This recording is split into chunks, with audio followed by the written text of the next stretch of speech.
ఏ గోడూరికి పారిపోయాడో address లేకుండా వెళ్ళిపోయి నిన్నొచ్చి మరి లెటర్ ఇస్తారు. ఏమని? బియ్యం పోయింది వాస్తవమే, డబ్బులు కట్టేస్తా. అంటే దొంగతనం చేసి దొంగ వెళ్ళి డబ్బులు కడితే దొరైపోతాడా? అయ్యా పేర్నాని గారు, మీరు కూడా మీ సొంత గోడౌన్స్లో దొంగతనం చేసి ప్రభుత్వానికి నేను డబ్బులు కట్టేస్తానంటే నువ్వు సచ్చిరు కాదు. చట్టం ఊరుకోదు.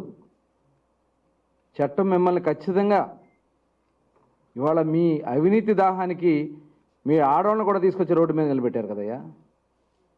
సిగ్గు అనిపించట్లా మీకు? ఇంత పేదల సొమ్ముని దోచుకోవడానికి మీకు సిగ్గు అనిపించట్లా?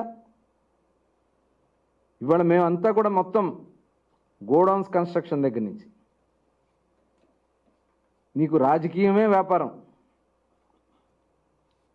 ఇవాళ నీ గోడౌన్స్ ఎక్కడి నుంచి తెచ్చి కట్టావు? పేదల్ని భయపెట్టి వాళ్ళని బెదిరించి భూములు లాక్కుని పేదలకి స్థలాల్లోంచి మట్టి ఎత్తుకొచ్చి కొన్ని లక్షల ట్రక్కుల మట్టి నింపి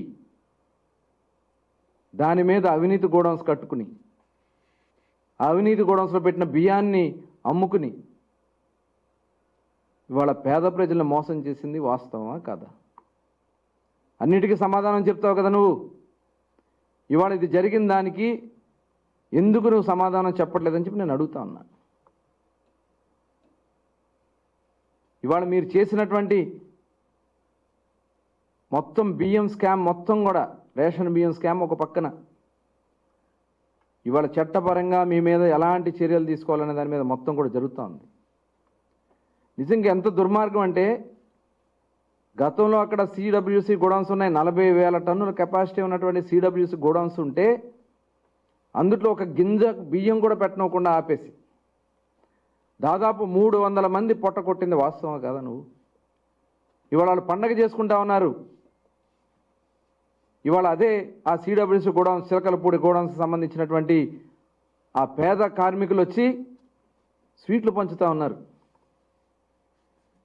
5 ఏళ్ళు వాళ్ళని పొట్టగొట్టావు కదా. అలాగే కరగ్రహారం గోడౌన్స్లో పని లేకుండా చేసావు కదా.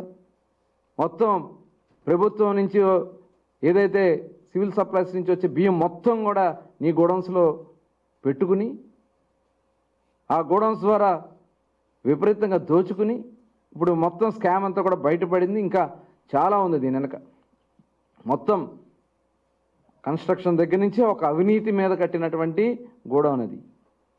అవినీతి కార్యకలాపాలకి నిలయంగా ఆ గోడౌన్ని పెట్టుకున్నావు. ఇవాళ భయపడి మొత్తం కుటుంబం మొత్తం కూడా